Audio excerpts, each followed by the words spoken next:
Hello and welcome to the inaugural episode of the Dead Inside podcast.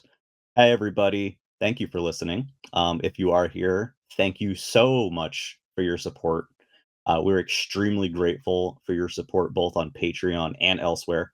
And we hope that you enjoy the regular content and rewards that we have planned for you there. This podcast, the Dead Inside podcast, will be your monthly look into what we're up to at Dead Drop Studios. We'll be covering recent gaming news, what you can expect to see in the future, and even soap operas because, if you've been in our Discord, we do have a dedicated soap opera channel. It's required. With that said, I'm Clay. I am your host today. I'm a community manager here at Dead Drop Studios, and we've got a ton of guests today. So we're going to kind of go through everybody. So first off, we have Evan. Hello, my name's Evan Wolbach. I'm one of the co-founders of Dead Drop Studios and one of the co-creators of the Outbreak series. I'm a software engineer, and I'm thrilled to be here with all of my good friends. We have Julia. Hi, I'm Julia Wolbach. I'm the COO of Dead Drop Studios and the lead writer. I'm thrilled to be here. We have Amanda. That's me. I am the production assistant here. And a weird fun fact about myself: I got 6 wisdom teeth out. Haha. We have Falco.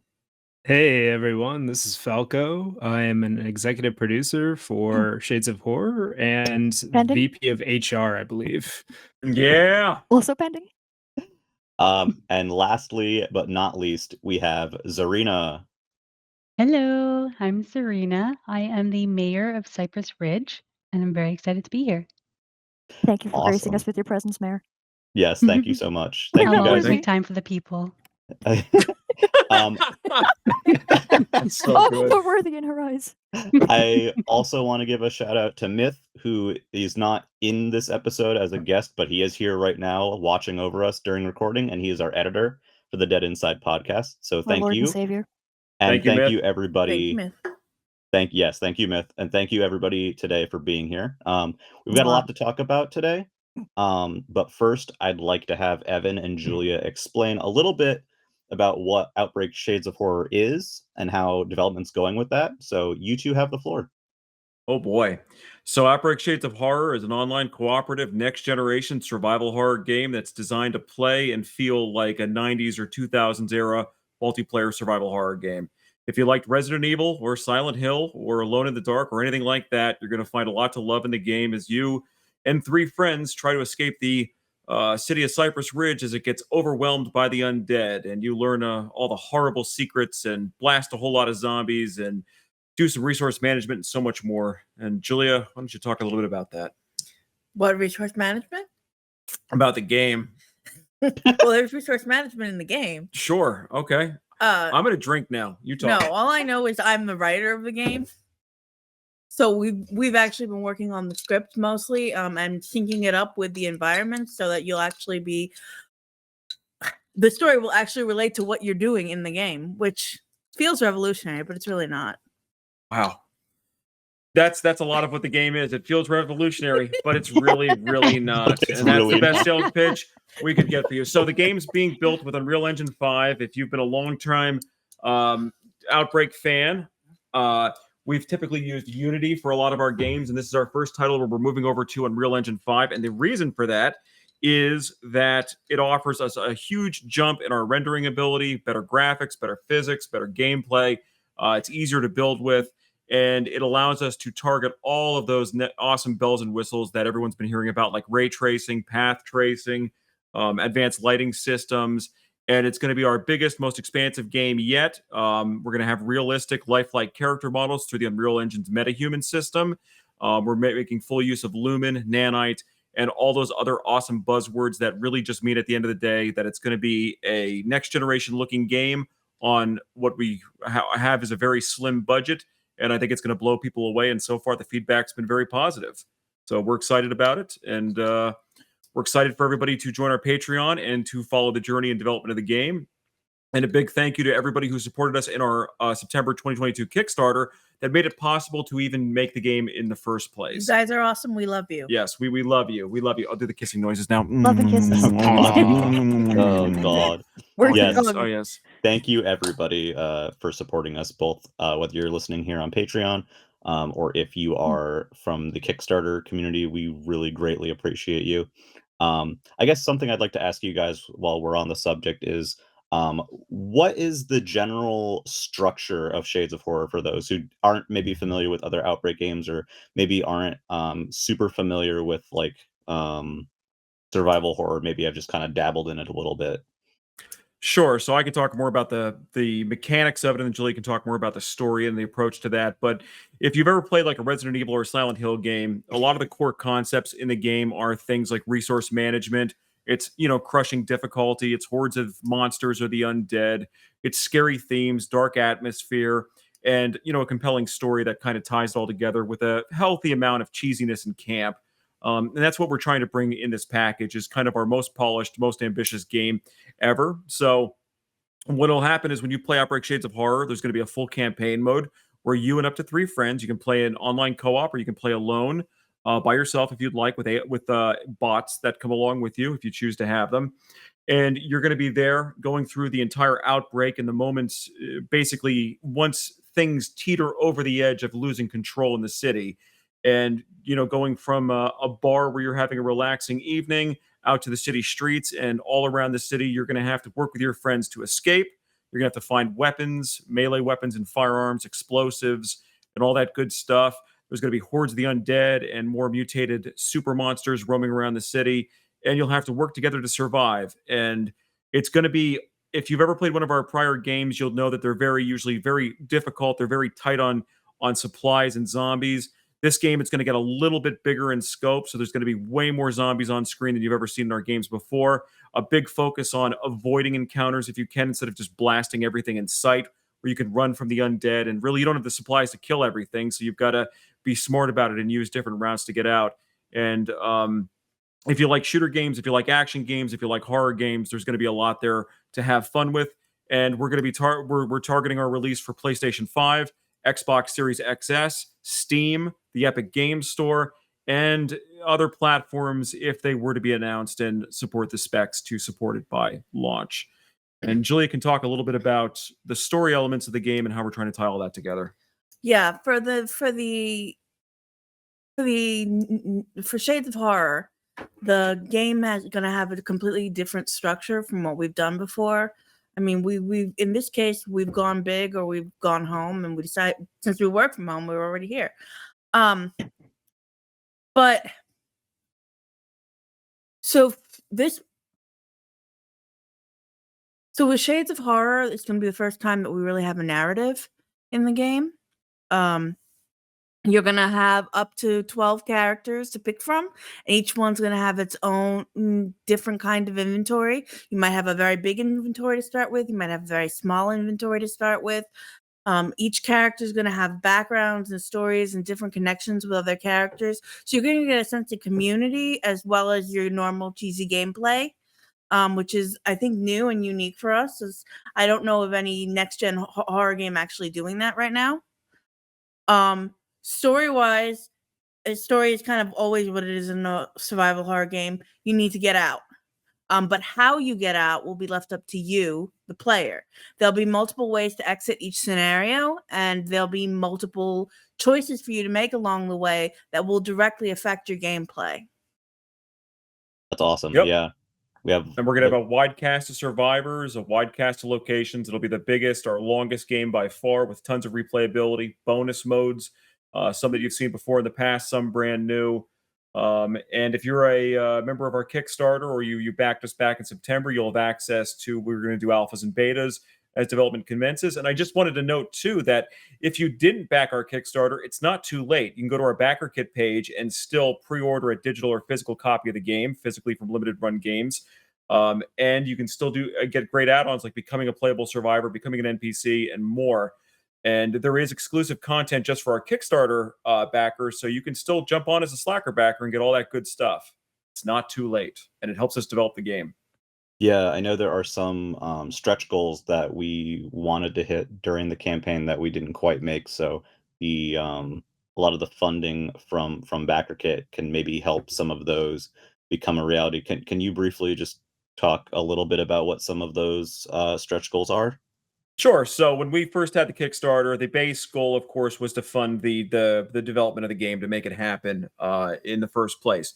After we were fully funded on Kickstarter in 8 days, and then we moved on to our stretch goals. The first of which was AI Survivor Teammates, which we did meet that goal by the end of the Kickstarter, which was awesome. After that, the current stretch goal that we're working towards is cross-platform multiplayer. And after we achieve that, we're going to be moving forward to try and uh, get to a stretch goal to unlock an expansion pack called Dino Break, where instead of an undead epidemic, it's a dinosaur epidemic, and it's kind of a small reimagining of the Shades of Horror story in some ways. But what if it were dinosaurs instead of zombies, with all that grisly bits that you've come to love? So Dino Crisis fans, you have it. This is your chance. It's the That's right. chance, everybody. Can A we talk Every dinosaur dog. with an AK. Every dollar spent on backer kit goes towards these stretch goals still. There will be a time during development where some of these stretch goals will be, if we don't have them done in or funded in time, we are going to have to pass on them for the time being, but we still have plenty of time. So get on to backer kit, get yourself a playable survivor and NPC, or pre-order the game, and every little bit helps us and keeps us going. Yeah, and just so everyone knows too, I'll mention it here. You probably have seen it around, but maybe you haven't. We do have a variety of social platforms that we're on, and we've kind of all compiled them onto a link tree. So if you go to linktr.ee, that's linktree /Dead Drop Studios, you can get the backer kit link. You can see where we are on Twitter and Twitch, where we've been streaming a lot. You can pretty much find every place on the internet where we're at. If you'd like to follow us, engage with us, give us your feedback. We are very interested in what you have to think. We will be showing more of the game soon. Um, as of the time that you're listening to this, the same day, in fact, we are doing a 4-player co-op gameplay reveal. So just the first actual like footage of that component, which we're really excited about. I know Evan and Julia have been working a lot in the past several weeks and months to really, push the game forward. And internally, I know like I played a bit just today. Amanda and Falco have played and tested. Myth has looked at it. I think I can probably speak for all of us when we say that it's kind of just it's looking better and better every time a new patch or a new update or a new build goes out. So we're really excited, and we hope you're excited too. Beyond that, we just kind of wanted to hang out with you guys. We wanted to talk about some fun stuff. So I'm going to ask everybody, what have you been playing lately? Been so many games I can't keep up. You guys know what I've been playing because I stream Tears of the Kingdom and do it poorly most of the time. But You don't do it poorly. You play very well. Play better than me. aw. I can't. Okay. I can't deal games with the spatial puzzles or with the. So I'll take the floor in this one. Final Fantasy 16 recently came out. I don't Yes. deal well That's with out? sync combat. Yes, it's gorgeous. Oh Um, wow. Yeah, the it is reviews are very really pretty. good. It's interesting, but I watch my husband play. So I'm there to give snappy commentary and laugh whenever I'm right about the story because I'm good. Yeah, you were But saying it's you predict the story beats. oh yeah, the first 3 hours I called every single thing that happened. It was still good, and it still did it. It fashioned the story in a way that I still kind of got a little slack jawed of, huh? I saw it coming, but just not quite in that way. This is the first rated M Final Fantasy, and Mm. they are pushing that rating. It's check it out. Well, Amanda, you have to answer the question that's on everybody's mind. How many belts are on all the characters? You know what? The main character doesn't have too many. Oh my god, Well, that's Sid though. bullshit. The This is a Sid terrible game then. character? The Sid character? Oh, for anyone who's played Diablo 4, it's the same voice actor as Lorath, so he's a great character. Sid is my favorite in this game, and I'm waiting for unfortunate happenings. Or to be surprised when they don't happen. But no, you know what? Clive, the main character, really does not have a lot of belts on his person. Does he have leather? Okay, the first armor Is he a leather daddy? Yes or no? Yes or no? Answer the yes. important questions. Yes, he is, but Sid All right. is the better leather daddy. All right. Daddy likes actually, leather. That's right. I actually think Sid is gay in this game. This is not me fangirling. I think they have made him canon gay in this game. Yeah, let's go. More for us. Right. What about you? What about you, Falco? Now that we've gotten that off our chest. Yeah, that's quite the transition. No, so with a 2.5-year-old running around the house, my game time has been like minimal over the last year. I can imagine. Not to be a shill for Dead Drop Studios, I just started playing Outbreak Contagious Memories on Switch, which is available. Well, it was available through limited run games, but I think there's also a sale. There's a sale going on too, right? With Amazon? I don't know if it will be by the time this goes up. Oh yeah, That's only for another 8 days. But Yeah. it's still available on Amazon as of this recording. You can get it off Limited Run Games website or directly off Amazon. It makes a great gift. Buy 10. Indeed. Falco, did you make it out of the warehouse? Because I haven't. I have not, and I think every like 10 feet, I text Evan, and I'm like, "Hey, yo, is there a run button?" And he's like, "Yeah, I think there is. Let me look it up. I'm not in front of a computer right now." I think that's all. I've never played the game before in my life, so I can't actually answer any questions. It's like, how do you get past the zombie? I don't fucking know. Compliments to the chef. I have not been as scared in a video game in a while since my first time playing Contagious Memories. Oh, I totally play with the lights on. Like I can't do games with lights off. Yeah, just doesn't work. I echo that. Do any of you have those like I don't know, they're like super expensive, but like those like TVs that like Whether they're on screen dimmer or the built-in dimmer? It's like the edges glow like with whatever's on screen, so it like kind of extends it almost out of the TV a little bit. Just get a strip of LED and put it below the TV. Yeah. Did you guys ever see? They're not expensive. You can get them on Amazon, and they glow the same color as your TV. That's awesome. What if my TV's rainbow? There was a Microsoft tech demo. It must have been 8 years ago where they actually had it projecting the image onto the wall behind the TV and stuff like that. It was incredible. Oh yeah, I saw that. Yeah. Do you, Evan and Julia, do you have any time to play anything lately, given everything going on? I play Shades of Horror. Yeah. You play with the Unity engine or the Unreal engine. Yeah, I play with the Unreal engine. I actually have to play a lot of games just because I'm looking at the mechanics, not necessarily the what's going on in the game. I haven't actually mentioned the game I'm playing because I can't remember the title properly, and I don't. It's an indie game, I don't want to give the wrong credit what credit's due. No. You wait for them to become a sponsor for the podcast, then you mention the name. That's what you're doing there. All right, fine. Yeah. I'm holding you hostage. Yeah. I mean, there's no way I could hold you hostage because you don't actually know who I'm talking about. But but that'll get all the game devs to come back to us because they'll think we're talking about them, and they'll be like, "Yeah, here's some money. Talk about us." We're talking about leather daddies. Who wouldn't sponsor us? Yeah, daddy likes leather. That's our brand now. Zarina, what about you? Well, like Falco, I also have small children, a little bit older. Yeah, they're the worst. No, they're pretty awesome, but they take a lot of time, right? It's the cat she has to worry about. The kids are upstairs in bed. The cat is climbing all over my keyboard, sniffing my candy. I did not anticipate the cat being a problem. Did you give him some candy? No, I don't share my candy. All right, you know what? We stand. Well, as for gaming, though, I do try to find a little bit of time. We've been replaying Breath of the Wild.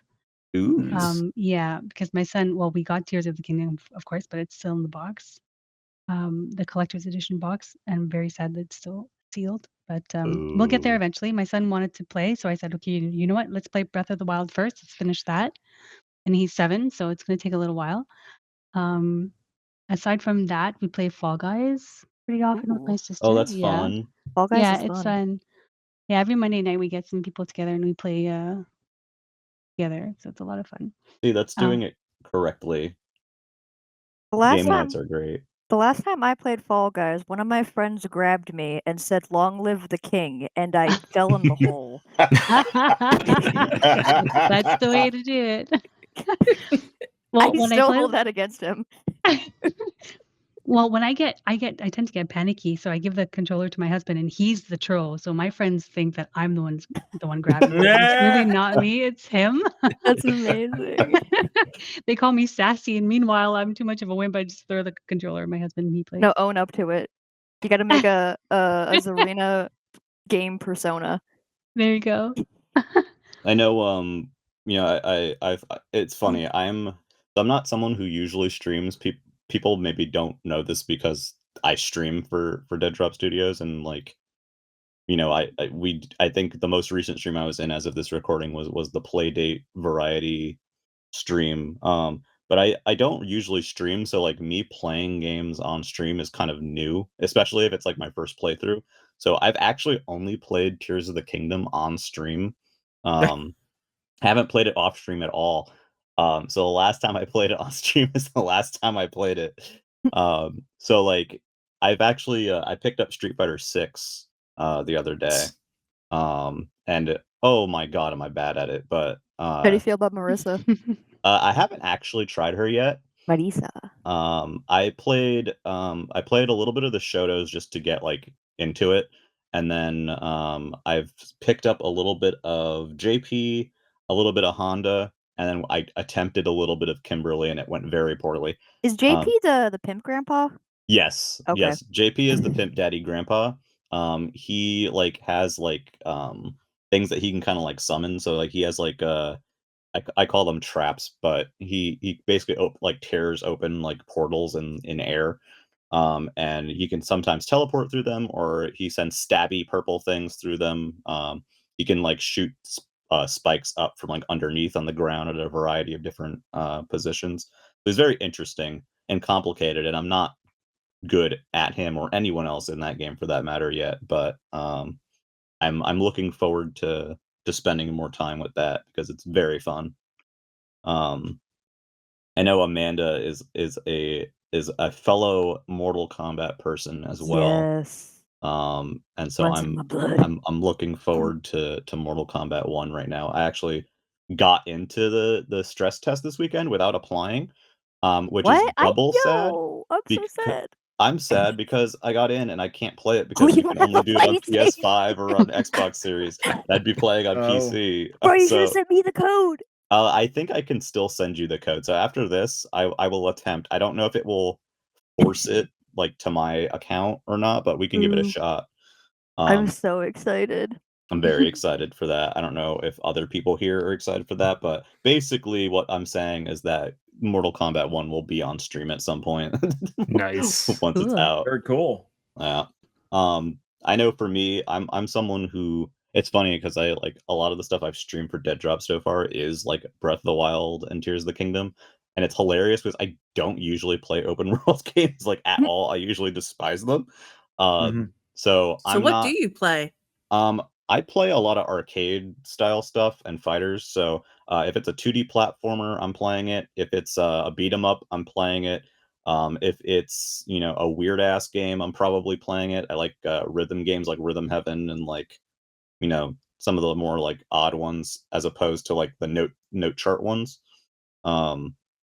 So I did Streets of Rage not that long ago on that was so good. stream. Oh man, the soundtrack for that game is great. I'm so sad that I addicting. died on the final boss. Oh, did you?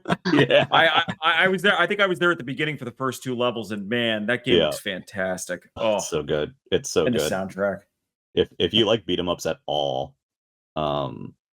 you have to get it. And the DLC. The DLC is cheap as hell, and it's absolutely fantastic. The game's insane. So that's kind of did that game also get a limited run release as well? It did. I think I remember seeing that. Yeah. I bought the Sega Genesis box one. Nice. It's very pretty. It's definitely much bigger than a Sega Genesis box, but it is very pretty, and that's all that matters. Right. I'm never gonna stop pitching them like retro cartridges for Outbreak. We still haven't found one that actually makes a lot of sense, but I always bring that up like once a year with limited run. Is just like we could just go do a Sega Genesis or an N64 cartridge or something, and it's like, well, it's not on that, but it's like, but it would still be cool, 3.5-inch floppy. Come on. Yeah, 3.5-inch floppy. That's floppy. right. But you get 10,000 of them in a box. Yeah. That's fine. Yeah, it's just like the sandwiches. We get 2,000 floppies on the desk. Full circle. You know those like those things we had a small one, but you would put like all of your floppies in the little container for your discs. Dude, I It'd be still like one of got those, mine. but it would be like, enormous. Like it would just stretch like across the street with all the all 10,000 floppies. It took up the whole cubby above the family computer, and I know I still have it. It might still have floppies. I think my dad threw mine out, which is the only gaming thing I've ever lost, which is sad. I rue the day I threw out all my DS cases. Oh Oh, no. that's a shame. It Oh, still no. hurts. I'm going back in Pokemon, time and shaming you for that. Sonic. I worked at GameStop for 3 years. I know, That's Amanda, why I threw them away. yeah, you worked at GameStop too, and at one point with the DS games, they're like, "Well, we're no longer doing anything with these cases, so we're just gonna throw them all away and sell them cart only." Yeah, And my boss convinced me to declutter at home, Ha. and ha, declutter. I am He is clutter, personally baby. offended. dip strike aggressively. Yeah, I am personally offended at that notion of declutter. Oh, you can see my house now. I live in a rat hole apartment. And before, this Don't house try to upsell. This house has plushie on the TV.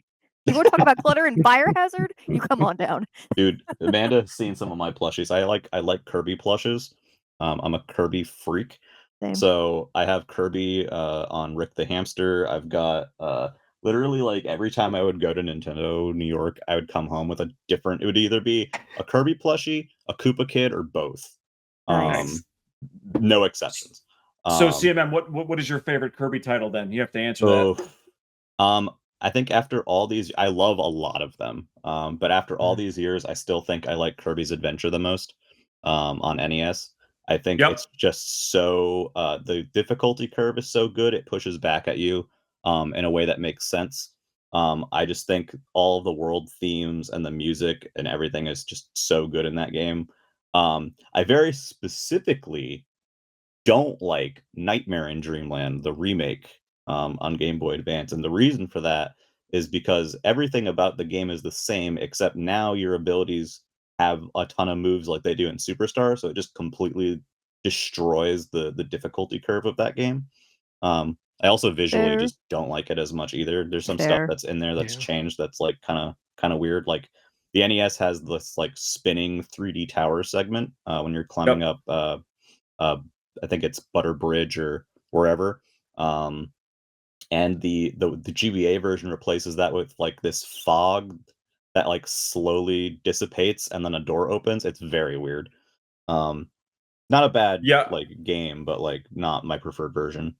Yeah, I would say NES would be my pick too. That game was just incredible. Like if you were there at the time when that was new, I mean, it was a really incredible side scroller, and it's wild. Yeah, and honestly, the 3D color Classics choices were version, great. If you played the 3D Classics version of Kirby's Adventure on the 3DS, it is the NES version with 3D and a little bit less slowdown, which is honestly a very nice and optimal way to play that game. But in any case, yeah, Kirby's Adventures. I still remember getting that at like Kmart or something. I don't even remember. Throwback.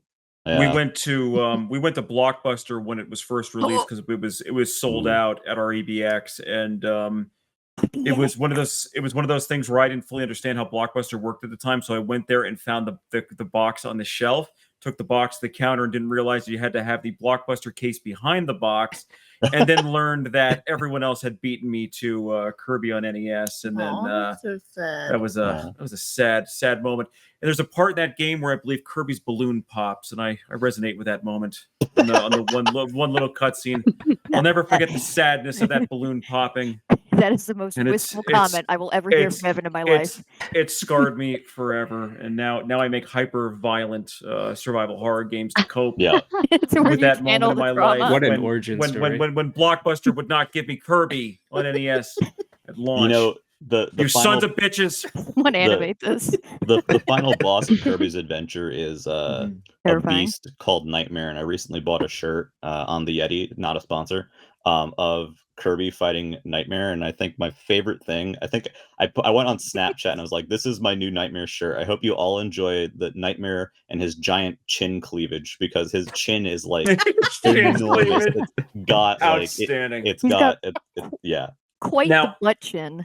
yeah. Now the NES game was great, but honorable mention to the original Game Boy game as well, Yes. which was just a fantastic. I mean, given what they had to work with in terms of memory and processing power on that handheld, the original Kirby on Game Boy is also just a phenomenal game, and it still holds up today. I played it Yeah. in the last year, and it is solid. It's very expressive. Yes, They did a lot definitely. with what little they had. And Mhm. actually, if anyone listening here or with us today has not watched Sakurai's YouTube channel, you're missing out, because that YouTube channel is so interesting and has lots of insights about games. But he sometimes also shares like development materials and insights about the stuff that he's worked on. And he showed a bit of like how they sketched and made the sprites for Kirby in order to make him Mhm. expressive and feel dynamic, and it's just very fascinating. You can kind of see how they managed to make a lot out of a little, which is something I really miss in games, because I generally,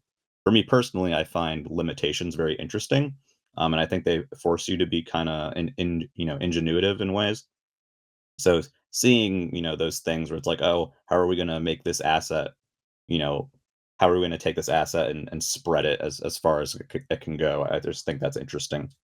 Clay, with Yeah, and I mean the oh, sorry, Falco. I was gonna say, with your Playdate stream, do you see those Yes. limitations kind of coming back? Oh with yeah, and I love it. developers? I Yeah. love it. Yeah, Playdate is a great example of a platform that intentionally it still allows a lot of possibilities, but it intentionally limits certain things. And so you see these kind of like creative solutions to problems, or you see like because of the crank, you see different takes on stuff, that you wouldn't necessarily see on other machines. So it's one of those systems. It's like where there used to be a lot of systems older times that they had distinct personalities, which I don't feel like Yeah. is necessarily always the case anymore. And I like that. I like that a lot. Well, that's something that we were trying to capture in the Outbreak series. Like, the big thing for Evan and me was I like to play old games. Like, I'm still playing the games that I played 20 years ago. Mhm. God help me. And we wanted to bring back games that we wanted to play, because everything's become so mainstream now, which is good in some aspects, that you can play with new people and new friends, and you can bring your kids into it and all that stuff. Yep. But sometimes it loses that bite of like hyper difficult, or that thought process that had to go into the creation of the game, where, okay, how do we get around this technical issue that we have that we can't actually fix or move or whatnot, but still make the game interesting? Right. Like, they've kind of steamrolled all that. Yeah. Well, it's like you can do so much, and most consoles at this point are very much just box PCs in a box. So it's like you kind of start losing a little bit of that identity, and I think it's just it's not necessarily inherently a bad thing. It's just how tech has kind of gone forward. There's a lot of positives to that. Like, for example, like like even we benefit from that with like Unity and Unreal. Like, we have pre-existing engines and tools to be able to build things, and that, and in that sense, it's never been, I don't want to say easier, but I want to say like the entry point for making games is definitely a bit lower now than it used to be, which is not a bad thing. It's just No, no, of course not.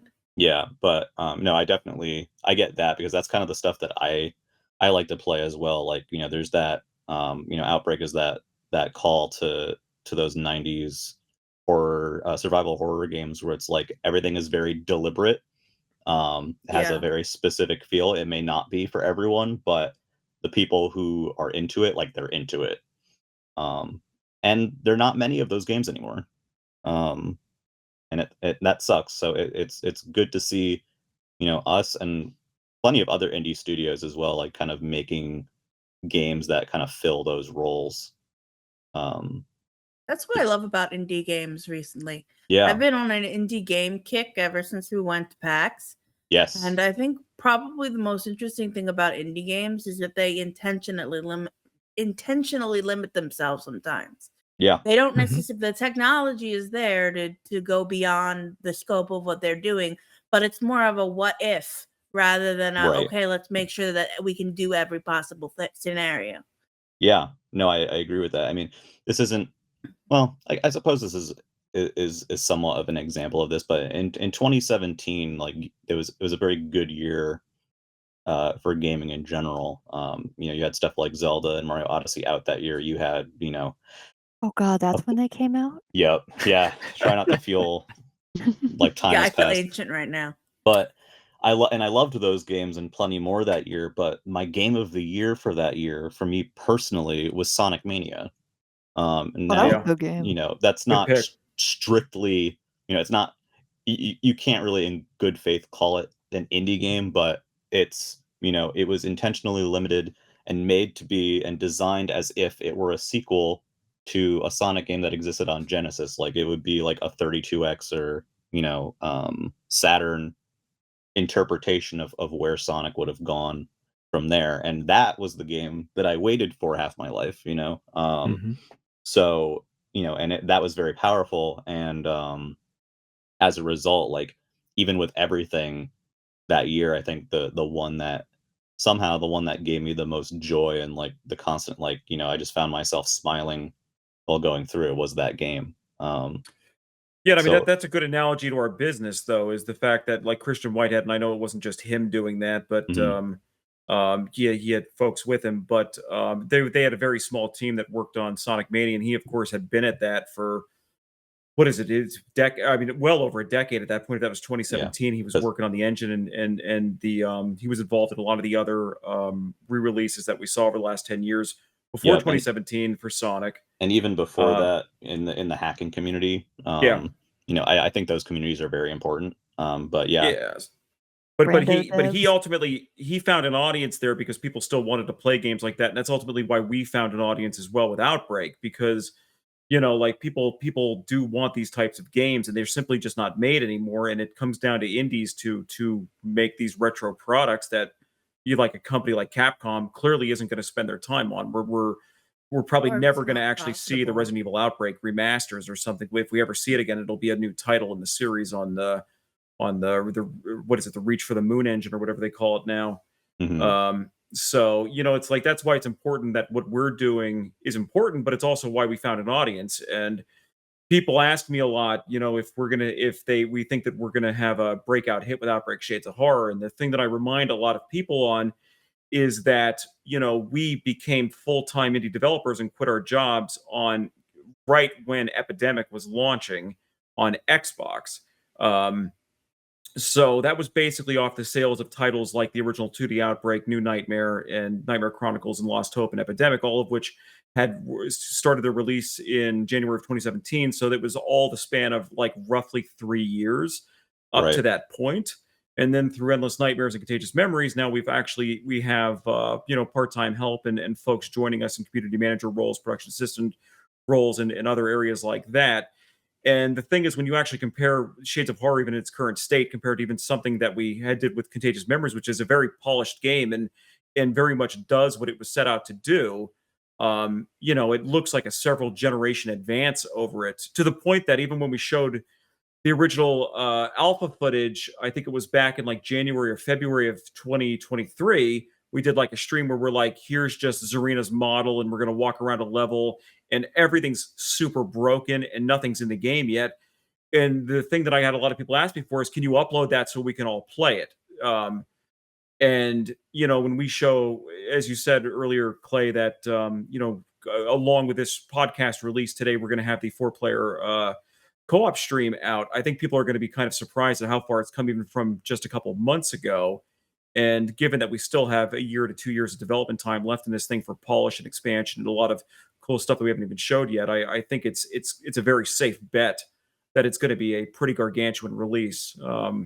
Because it's going to meet a lot of those asks that a lot of people have had over the years, certainly for our series, but for Resident Evil, for Silent Hill, for a lot of the other stuff that just isn't developed or isn't delivered on anymore. and I think this is going to be just a smash hit for that reason. Yeah, I mean, it's a lot of wish fulfillment on some level, right? Like, Yeah. the stuff that you've wanted that maybe doesn't get made anymore, or not quite in the way that you want it to. A lot of smaller studios are able to actually to do that and deliver on that because they're flexible. Yeah, So and I mean, yeah, on top of that, if you look at how certain games are being remade, sometimes they take out the problematic gameplay that you really loved. For example, there was an iteration, I think, of Harvest Moon / Stories of Seasons. The original, there's a whole brand issue thing behind that. right. But when they did the remaster, I think, of the original Harvest Moon Friends of Mineral Town, they took out my favorite thing, which was the rivalry events. And you could actually not get your love interest because you just didn't get to them fast enough. And Oh, it kind of killed the game for me. Like, I really wanted that game to be remade because they took that mechanic out of all the other iterations. right. That made it I think special. to make it more cozy, like, Right. or to make it an infinity game, you know what I mean? Like, where you can play it at your own pace. But that made it really, that made you really want to go in and interact with people. There was a penalty there that there's never really been the similar penalty in any farming game ever again. So Yeah. I can't think of one that institutes a penalty for not instigating relationships. It was Yeah. a really unique thing that's lost to time. Yeah, I agree with that. Sometimes things kind of evolve or take a shape that are very different from maybe what some of the earlier entries are. And there's not necessarily anything inherently wrong with that, but it is nice to have, some sort of title out there that does embrace some of that stuff that might have been lost. I know for me, like, I like every iteration of this game, but if you look at the difference in tone and focus of like the first US release of Animal Crossing on GameCube to New Horizons, there's a bit more jeez. bite, to the GameCube version with like, the villagers getting angrier at you or, being a little bit Yeah. I'll more never forget whatever. what happens when you turn the thing off without saving. Yes. They got rid I of must have done Rossetti. that 6 Yeah. times Yeah. just to see it. see it. Yeah. God, I love Tom Nook. He's Yeah. my role That was model. Rossetti, but Yeah. Yeah, Rossetti and like, when the animals just getting like straight up pissed at you. They had personality. I mean, They did. Yeah. they A lot had their of like them, little yeah. language quirks and everything else. Yeah, It's and just it's like missing. they still have those distinct personalities, but they've definitely been like homogenized a little bit. They're not as extreme in any direction. It's definitely more of a focus to kind of like make you feel a little comfier or a little cozier because everyone's nice to you, and even when they're not nice to you, they're still kind of nice to you. I beat one of my villagers with a net. Oh, I Yeah. did too. Yeah. That was all. And that was Everyone right did. too. I mean, have you guys actually noticed that on this whole topic that Animal Crossing is getting more friendly and all the bites going away? That this thing that they're doing intentionally to kind of reform Tom Nook by having his nephew who's lovable, and you're supposed to like draw all the attention away from him to the nephew, Oh just yeah. as he can hide in the background and just foreclose on people's homes. Yeah. Well, it's Not funny. not a It's lot of people are interest-free. talking It's about that on the interest-free. news. It's- And I saw right through it because I can, I know what Tom Nook's about, but I Tom love Nook is Tom Nook. interest-free. I will bow he's down. just Yeah. using his nephew to divert attention and then Shadowprint King. and then foreclose on everybody's homes. It's Well, Blathers who you it- have to worry about. He it- doesn't Yeah. do anything for his own museum. It's funny because I've never liked the nephews, even in the original GameCube release. I never liked the little nephews. I always called them the Nook shits No, because that's what they are. They're little Nook shits. They're Timmy like and tiny, Tommy. No, come on. shitty Timmy and Tommy. That they're the Nook shits, and I don't like them. I'm all about Tom. Well, My now heart that's is that's their broken, new names Clay. for me. The Nook shit. Literally, my sister and I, we would always talk. We're like, oh yeah, the Nook. What do they have The at Nook Nooklings. shits today? Yeah, The they're the Nooklings. Nooklings, but no, I they're- love it. They call Nooklings is them the what they're called. Nooklings, but I call them the Nook shits. I just gave all of my Timmy and Tommy plushes hugs after that. Aw. They're so Yeah, they need the sad. love. Yes. My I have a bunch of Animal Crossing plushies as well somewhere. So, I have KK, Isabel. And that's it. all my homeboys. I hate KK standing.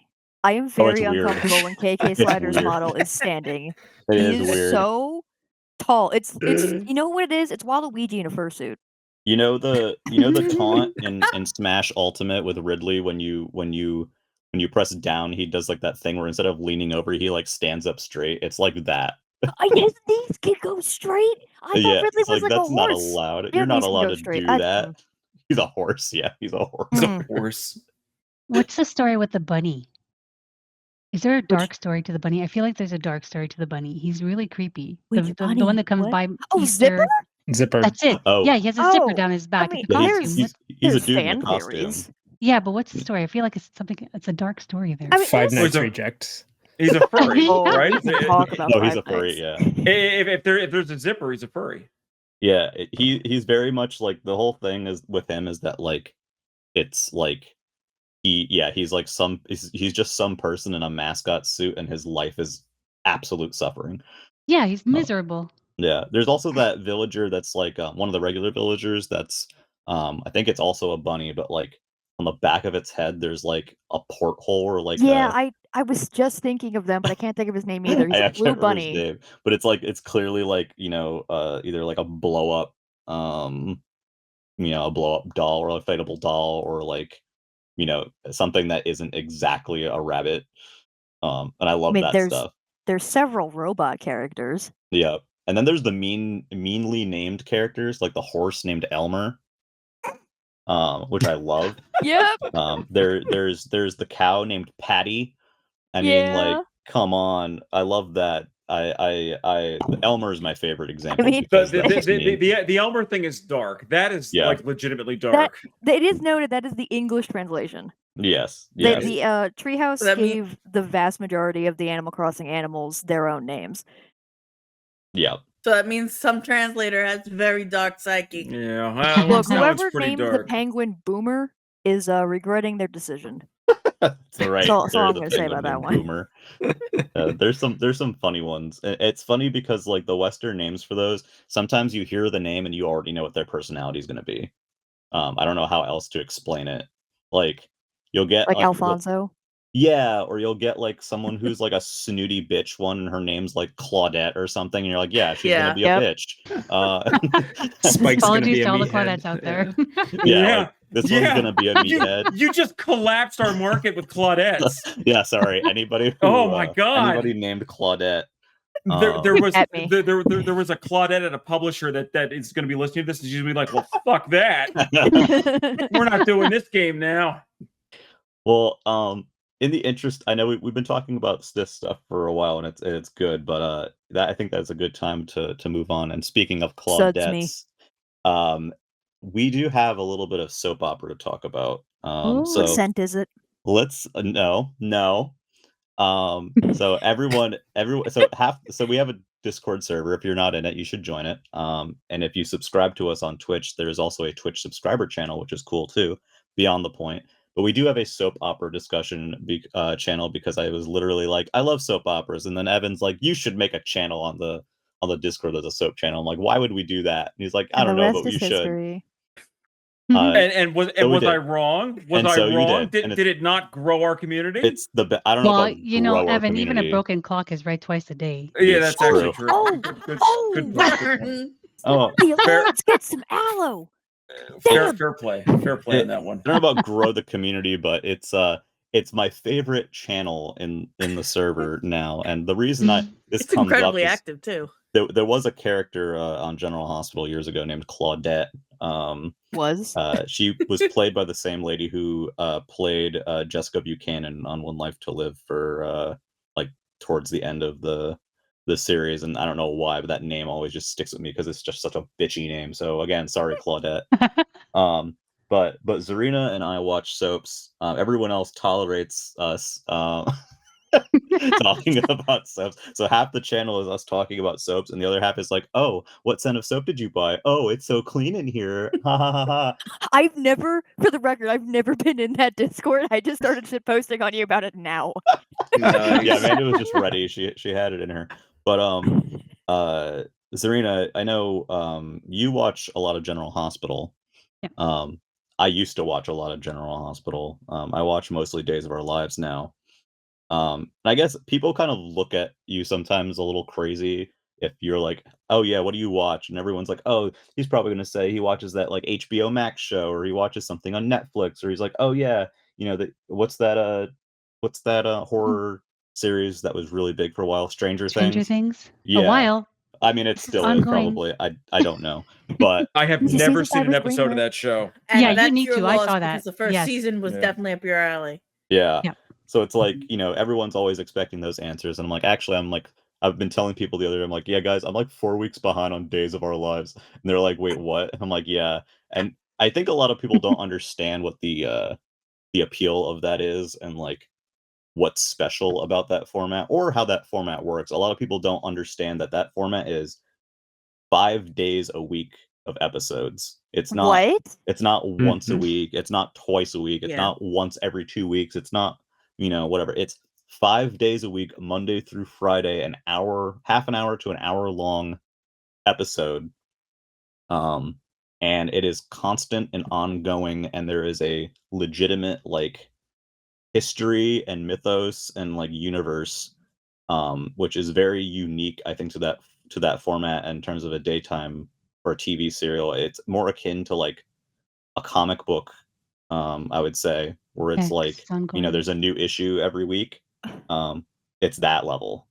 So people who watch soaps, I think, they get it because they've watched them, but you follow so many characters and families and events, and there's places in this town that are are iconic, and things that happen that kind of shape things.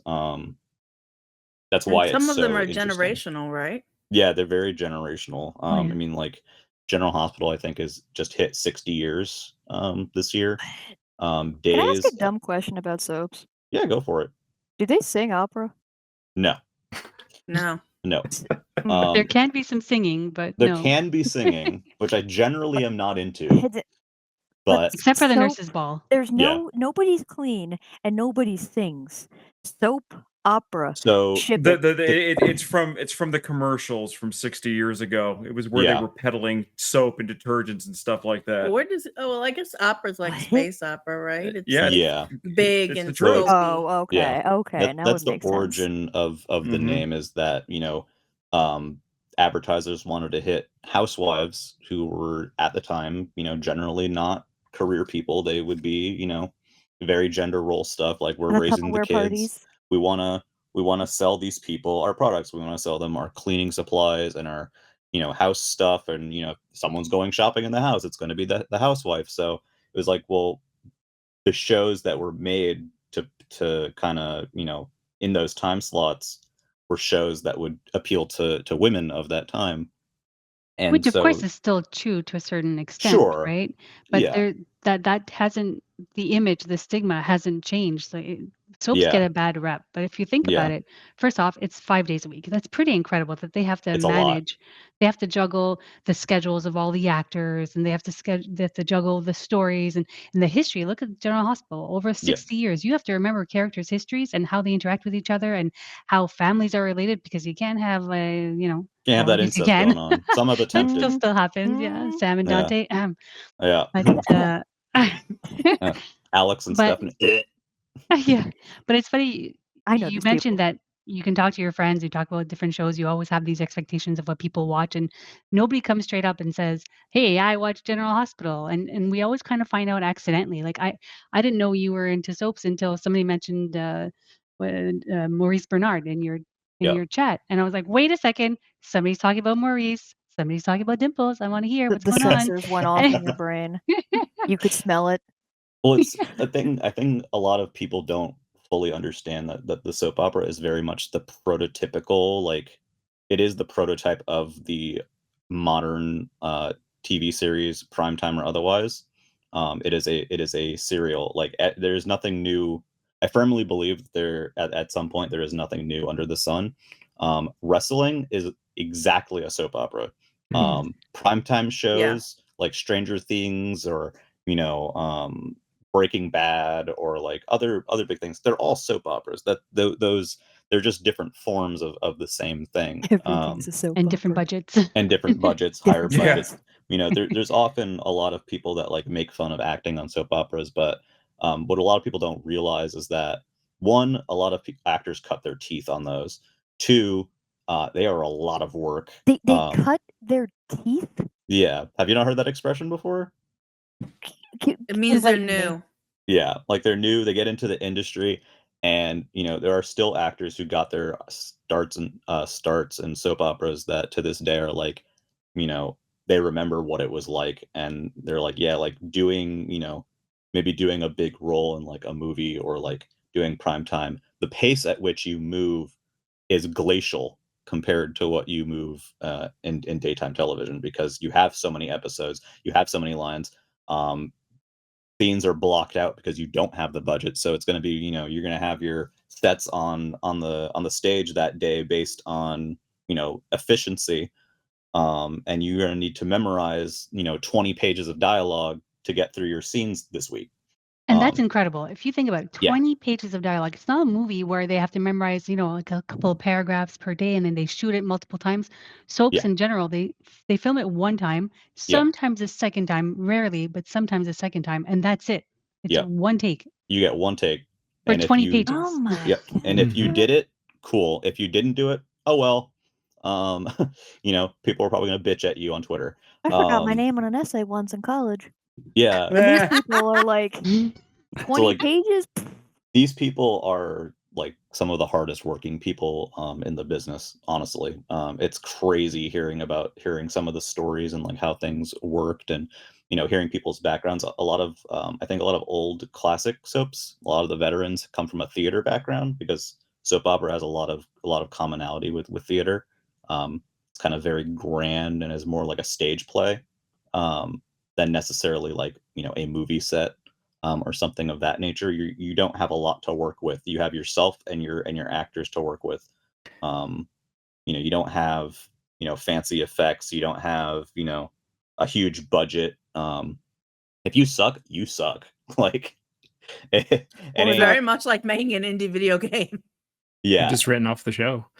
Yeah, I mean, you can get fired for sucking. Like, that is a thing that happens. Or other times you have a full career for sucking and no one knows why. Yeah, I feel like there's a story behind the name behind that one. But let's not diss anybody who's been in the industry for 60 years. Yeah, but the people who last, in that business they've got stories, and they've got work ethic. I'll tell you that. Like, someone that we've rated before on stream, one of my friends, Kristen, she was on One Life to Live as a kid. And she was on there, I think, for like at least 15 years. Wow.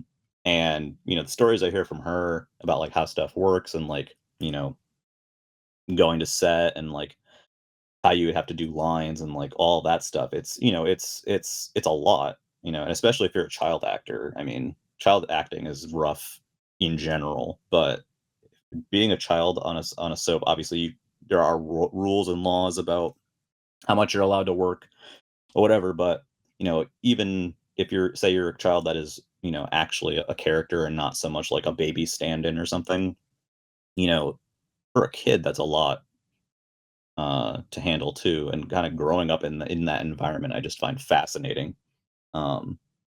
So I think a lot of people, if they worked in that business, they would be humbled. At least that's my opinion. I would cry. It's humbling. Yeah, it's a lot, and what's accomplished is so incredible. I mean, I'm sure, Zarina, you have plenty of soap stories that you can think of and point to as like, oh man, I loved this. I know the obvious thing for everyone is always going to be Luke and Laura. That's like a cultural touch point. Luke and Laura's wedding, and Helena as played by Elizabeth Taylor, putting a curse upon their marriage. Yeah, the Cassadine curse. That's what I'm here for, though. So me and Falco are men of the world, and we're very refined and know a whole lot. But Yes. but part of what I agreed to with the soaps is that I wanted chaos out of this. Mm-hmm. So every time we do this on the podcast, I'm going to ask you, and I did warn you ahead of time about this. Yeah. Is what do you have a good 30-second clip to get us up to speed on 60 years of Days of Our Lives or General Hospital? I sadly don't have a clip, but I do have, I can tell you a very quick story concept, and you guys can tell me what you think. Let's do it. One of my I'm up for personal that. favorites. One of my personal favorites. Days of Our Lives has a very well-known storyline. Marlena. Is it Marlena? Yes, it is. Back in the mid-90s, it's one of the most iconic in Days and in soap operas, where Marlena Evans, who is, I think you could summarize as the general heroine of the show. She's a psychiatrist. You know, she's beautiful, of course. She's in a relationship, or she wants to be in a relationship with a man named John Black, who is currently a priest. There's this whole thing going on there. This is so awesome. But I'm loving every moment of this because of things that preceded, and I literally can't even talk about the stuff that led up to it because it's a story in of itself. But basically, the summary is Marlena becomes possessed by the devil. Yes. The devil. Before the devil, now we're she talking. marries him. The devil. Yes, I need to know before or after. This is before. So basically, there are a number of reasons why Marlena becomes susceptible to the devil's influence and possession. And those are related to things that happened on the show before. And eventually the devil shows up and he possesses her, and he's trying to claim her immortal soul for himself. Immortal.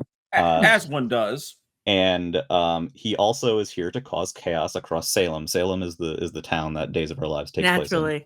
That's outstanding. So he said I love this. He has Marlena, again, she's possessed, so she's not, in control of her faculties, but he has Marlena vandalize a church and set it on fire.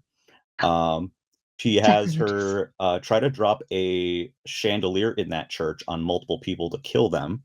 God. The devil eventually transforms Marlena into another character on the show and starts issues with that because, everyone's like, you said this. No, I didn't. I wasn't there, but I saw you. Well, yeah, because Marlena literally face and body morphed into another person. You have incidents where, of course, eventually there is an exorcism. I was going to say there's got to be an exorcism here. Yeah, one of the most iconic, I think, moments in Days history is the shot of Marlena sleeping and her body begins to float. Like Ghostbusters. You have the evil eyes, the white or yellow eyeballs. You have the voice changer, which is my favorite part. That makes her voice deep. I have so many emotions right now. My head is in my hands. I love whoever wrote this script. So the person who was writing at the time, I believe, was James E. Riley. I want to say is his name, not the guy. Not what's his face. Not the one we you know exactly where my mind went. Yeah. I was just like, that is so him. Yeah, but no, different one who sadly has passed away. But he did a lot of big stories for Days, and one of them was that possession story. And basically, like a big part of it is, the devil's trying to hide that they have possessed Marlena. So there's this element of acting that comes into play where, the actress who plays Marlena, Deidre Hall, she has to play Marlena. She has to play the devil. She has to play the devil pretending to be Marlena. So there's all these different layers and different versions of this character that come. And the play devil here. pretending to be a different person, right? Like yeah, the devil pretending to be different people, or herself, or whoever. And the other actors, when the devil does the face morph or whatever, obviously that's a different actor, so they have to play themselves. But if the devil were doing a cheap imitation of their character, and I need a flow chart. Yeah, it gets crazy. But basically, love wins, and she, the exorcism. I don't think initially works, but eventually the devil and John Black have a battle for Marlena's soul, and good wins. Does it use like sticks from a tree? There's a lot of very silly 90s effects going on at this time. I'm beginning to feel like we're watching Charmed here. My favorite is whenever they did they would do like there's one scene, or at one point, the devil's causing issues in Salem. He wants to cause unrest and make people upset and kind of just plunge the town into darkness. And at one point, I think there's a group of priests or something who comes into town because they're trying to figure out what's going on, and there's some sort of like prophecy about the devil possessing someone or something, and Marlena, as the devil, transforms into a panther, um, and okay. it implies that it either scared them off and or killed them, um, To eat them? potentially. Nummies.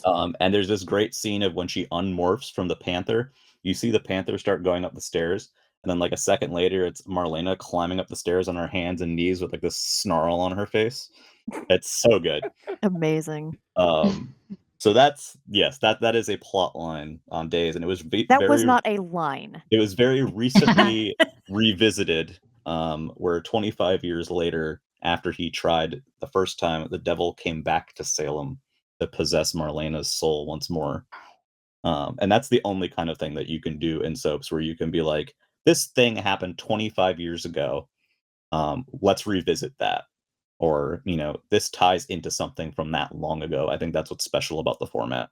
Clay, how long was that arc for Marlena being possessed? Probably about 10 months. Outstanding. I love every moment of that. So yeah, arcs can be a number of different, like there's different levels of script writing and breakdowns and high level like show Bible stuff, but there are different arcs that are kind of plotted out, and some very wild things happen from point A to point B. Imagine the writers just slapping down a stack of paper during the meeting and go, "So, how y'all feel about Satan?" Because he's coming to town. Well, I know I'm not dyslexic. I guess in the interest of not babbling forever, I'll ask Zarina, what's your favorite soap story that you can think of offhand? Well, I could tell you my least favorite was the one you just said. Oh, really? How could you? I'm that's sorry. A shot through my heart. This is getting spicy. I can appreciate the storyline. I can appreciate the acting for sure, but that storyline was why I couldn't get into Days. Oh no, that's exactly Yeah. why I got into Days, because it was so insane. I just couldn't. I like General Hospital. It's really the only one I did watch One Life to Live though when I was younger, but now Rest it's in the only peace. one I watch. But the acting, I find it's very different between Days and General Hospital. In Days, it's a lot Yes. more dramatic. It's more theatrical. Yes. Whereas in GH, it's more kind of the way you and I would talk to each other. It's more Yes. like kind of real style acting. More Yeah. genuine. So for me, that's what. Like I want to be immersed in the story, and I can't if I'm too distracted by the, oh my god, did you see that? I just can't. I just can't. Overacting. Right. Yeah. I can't do it. Yeah. But favorite storyline. I love anything with Luke. Mm-hmm. I hope that they bring him back. I mean, he can't be dead. He's not dead, right? We can all agree he's not dead. Yeah, he's not dead. Copium. When general soap rule, if someone says that you died off screen in an accident, you're not dead. So that start from Dallas. That starts from literally anything in a soap opera. If you die off screen and there's no body, you're not dead. And sometimes even if there is a body, you're not dead. Unless we see a body bag, which is why Yeah. I think Will DeVry is not coming back. Yeah. Sometimes they will try to clinch the point by showing someone getting zipped up in a body bag, and that's usually the soap opera's way of telling you, oh, they're actually really dead. But sometimes even then, that doesn't stick. Yeah, like, oh, he did. General Hospital, is that the one where a helicopter landed on some dude? No, you're thinking of Bold and the Beautiful, where someone got thrown out of a helicopter against a green background, which was hilarious. I by love the way. how you were ready. I was ready because everyone, I don't know what it is, but like Bold and the Beautiful has a lot of silly things over the years, but for some reason, the most recent silly thing is that helicopter scene. And every once in a while, I hear someone who doesn't really watch soaps be like, "Is that the one where the guy got thrown out of the helicopter?" I'm like, "Oh, okay, yeah." But yeah, you like Luke. I know you like Luke. Yeah, but I think I do have a favorite scene, but it's not a story arc. It's an actual scene. Mm-hmm. And it was back when Emily was still there. Yes. They were all in, I think it was a Floating Rib. I can't remember what it was called at the time. Floating Rib's a restaurant on the show. That's like a pub. Appetizing. Yeah, it's a pub. So there's a bar, and every once in a while they go in there to drink, just to drink. So it was a girls' night out, and they all got drunk, and it was a hilarious episode. Those girls were so funny. And one thing that still stands out now is they were all taking tequila shots. And tequila, you lick the salt, you slam it back, and then you suck the lemon or the lime. So they had a line that they use, and I thought it was so funny. And to this day, I still use it. Like you lick it, you slam it, and you suck it. And that's demonetized. No. That's Evan's Saturday night. That's right. What a shame When that I'm- it's Friday. When I'm out and I'm drinking tequila shots, that's what I say, and it's entertaining to everybody. But I'm the only one who gets where it came from. Oh yeah, All right. there's so many of those. Yeah. So Clay, you did not come prepared with what I asked, but I came prepared with something for you to God. Gift. to pit Uh-oh. to pit you and Zarina against Falco and Amanda. Oh, And what I have devised You're on is Team the Falco? greatest quiz ever for all of you. I A 3-question quiz oh. where I will ask you both the opposite questions of your domain areas. Okay. Uh-oh. Wait, what are you? So Like where I'm from? Oh, good lord. no, they're Oh, soap opera. Quiz. For Falco, it's a soap opera question. For for Falco and Amanda, it's a soap opera question. For Clay and Zarina, it is a pop culture question. And you didn't prep anything for me. The problem is Jules, you're you're gonna know the the rep. answer. See, the problem is I know you know the answer to all these questions, Julia, but I know that I will screw these people up. So, I don't know the pop culture who- either, man. Bring You're it too on. smart. That's which the team problem. would like to go first? We have 3 questions, one for Zarina and Clay, one for Falco and Amanda, and then there's one that you both get Okay. that you'll have to face off for the final question. So who wants to go first? Amanda and I will go first. All right. Okay. Alrighty. Zero and I So- are just gonna giggle. So I have totally rigged this that Falco's going to win. So get ready. Okay. So Falco and Amanda, and Falco, let her suffer a little bit because I know she's going to struggle with this one. Already am, dude. Who was the famous Hollywood actor from ER? Let her suffer, Falco. I Let her am. suffer. I am. I can hear Good. the panting. You're right. I do know the answer to this. Jack Black? Jack. Goddamn kids in your rap music. Do we have to lock in our final That was answer? her. All right. Falco, give her the answer. Take your point. It's Mr. Silver Fox, George Clooney. You're goddamn right. It That was is. my All right. second answer. No. Not gonna All lie. right. And I don't know about that. you stay quiet because you're gonna. I know you're gonna know the answer to this next one. Okay, so Has Evan Clay and talking to Zarina. Okay. So Falco gets his point, as I knew he would, because We so, share that point. He gets half, I get half. Sure. Yeah, Their Jack team- Black, you got half that point. All right, I'd so like to point out that So she Clay- is not a soap opera. Clay and Yeah. Zarina, who is the famous actor who appeared in The Facts of Life? I know the Facts of Love. It's a good song. Facts of Life. I've never seen the Facts of Life. Um, Figure it out. All right, Zarina. And no Googling. You got 10 seconds. No, for I won't Googling. be googling. Zarina, this is all up to you. I don't actually. Oh my know the God. answer. Zarina, bail him out, please. I'm going with also the Silver Fox, George Clooney. You're goddamn right. Now, Zarina gets her point. I rigged it so that every team would get their first point because this next one's going to be pure gold. Because Uh-oh. Clay's going to get the last one, and if he doesn't, I'll be severely disappointed. All All right, so pressure. this last one, you're both tied almost by design, and then you gotta whoever gets the answer first, their team will win. Almost by design. I'm sorry, what? Almost by design. It's almost by design. Exactly by design. All right. So it's whoever yells it out first wins. You got 10 seconds for this one, and this is gonna be good. Who shot Jr.? George Clooney. JR didn't get Goddamn. shot at all. He didn't actually die. It was a dream. You goddamn son of a bitch! Yeah. You You made goddamn reference son of earlier. a bitch! You said Dallas. But I knew Clay would get it. Yeah. Thus having my community manager win, ensuring his continued support of the series. But who was it in the dream though? That's what I don't remember. That's a fair question.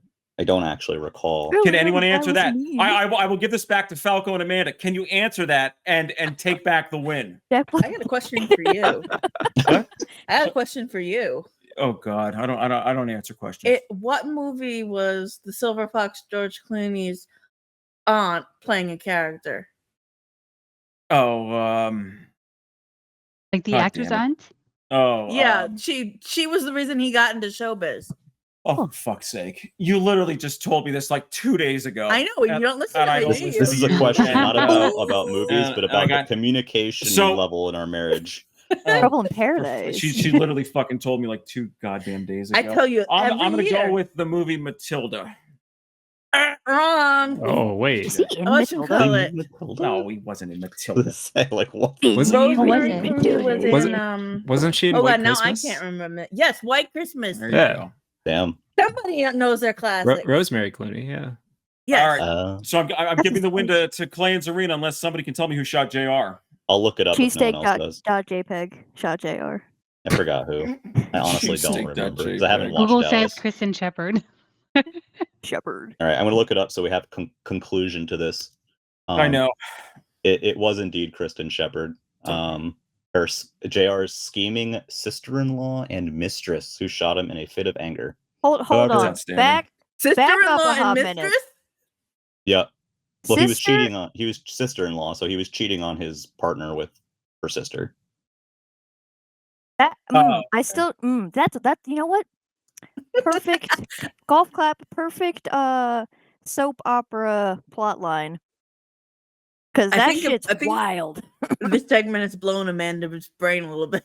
The hamster is away from the wheel, it's away from the soup. The hamster has left the building. Yeah. Well, I've contributed my part to the soap section now.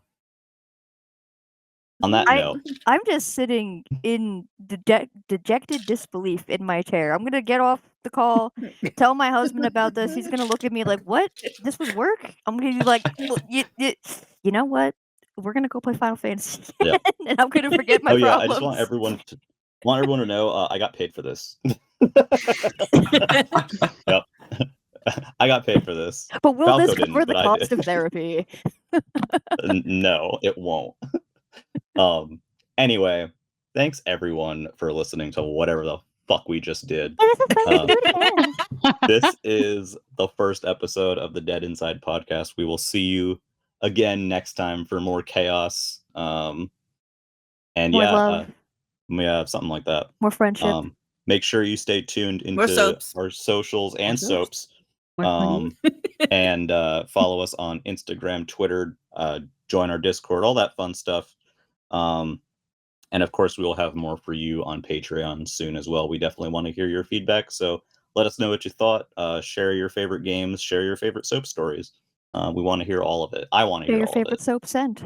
I want to smell it. Yeah, you can share that too, I guess. Share your favorite games that are like soap operas. There you go. That all of them. Next question.